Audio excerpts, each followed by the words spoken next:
Hi, this is Majinoni, and here's my review for the Korvac Saga. This was originally written by Jim Shooter, and as you can see, there's a lot of artists that were involved. Now, originally this started in Thor Annual 6, and in Thor Annual 6, it was basically Thor teaming up with the Guardians of the Galaxy fighting a cyborg named Korvac. And, Korvac was just one of those villains at the time that was going to take over the universe type thing, because he was the most awesome person known to mankind and nobody knew it. Anyways, from that battle, they gave you the basics of the villain. Then years later you had the Avengers 167 through 168, and then from 170 through 177, that was the true battle for the Korvac Saga. Now, one thing that I really liked about this was the way they told their story. It's nothing like the way they tell their stories nowadays. Like, for an example, if you look at, we'll just look at Second Coming as an example. With Second Coming, you have crossovers. You have, in order to follow the story, you have to read 6 different comics.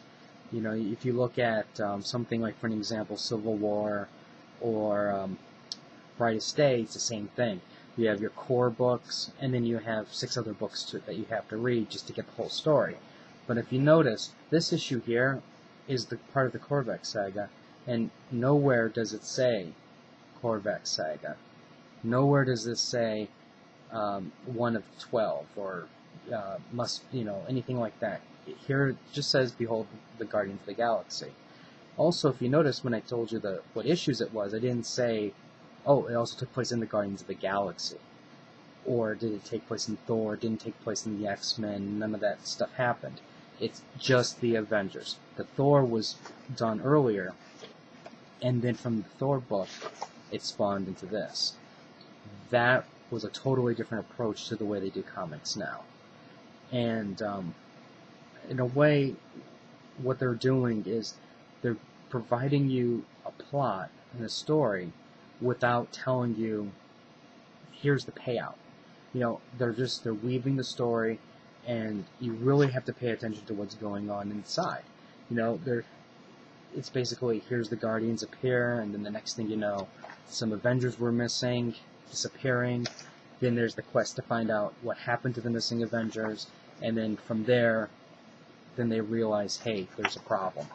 Now, here's another thing. If you notice, when Starhawk and Korvac fought, you had like a massive disturbance, I guess you can say. And then here you had a bunch of guest stars. You had Peter Parker, you had Doctor Strange, Captain Marvel, and nowhere did you have, here's a crossover for Spider-Man that's involved now. Nowhere did you have crossovers for Doctor Strange and Captain Marvel. Captain Marvel eventually came into the Avengers titles to help them out. And that's another thing I totally could appreciate, because they kept the comic, they kept the story self-contained.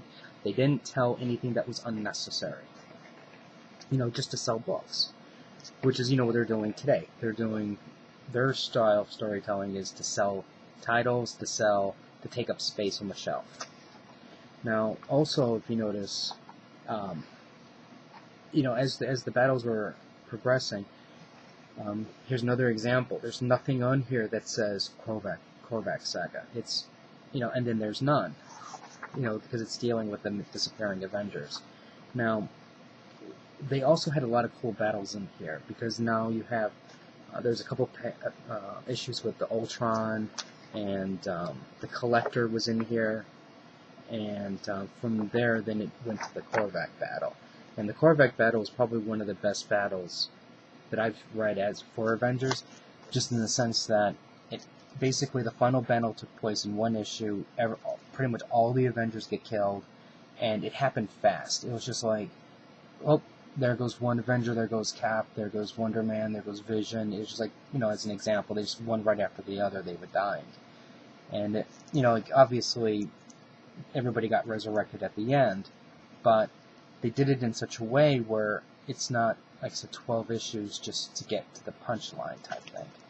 So, what I could say this is, if you really are looking for something that's older, something that had good fighting in it, something that actually told a story rather than trying to sell issues, just to sell shelf space, you might want to give this one a try.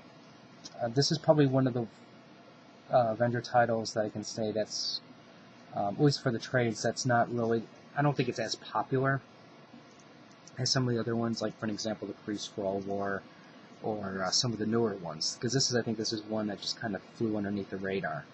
But it was probably, like I said, it was probably one of the better ones, at least that I read when I was growing up, because not only did you have the Avengers, but you had the Guardians of the Galaxy, and as a kid, I used to love Guardians of the Galaxy. So I guess I'm kind of biased along the way. Anyways, it's not that expensive. It's like only $35, so you can probably find it on in-stock trades or something like that for, at a discount. And if you have any comments or questions, just let me know. Like I said, this is definitely one that I think Avenger fans would enjoy. Oh, actually, something I've just remembered. One thing that was actually kind of comical in a way that I didn't notice at the time when I first read this is there was a lot of bickering between the Avengers, like between Steve Rogers and Iron Man, with Thor and Wonder Man, Hawkeye and Quicksilver. This wasn't a happy time for the Avengers.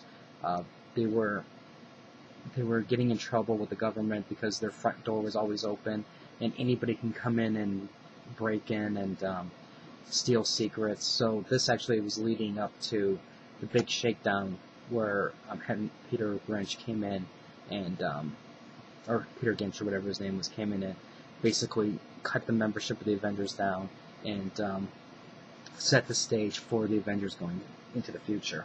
So this is the basics, or not the biggest, but the beginning of all that stuff. So anyways, if you have any comments or questions, just let me know. Rate the video up or down, let me know what you think. And subscribe to the channel. I'll have more video reviews up later.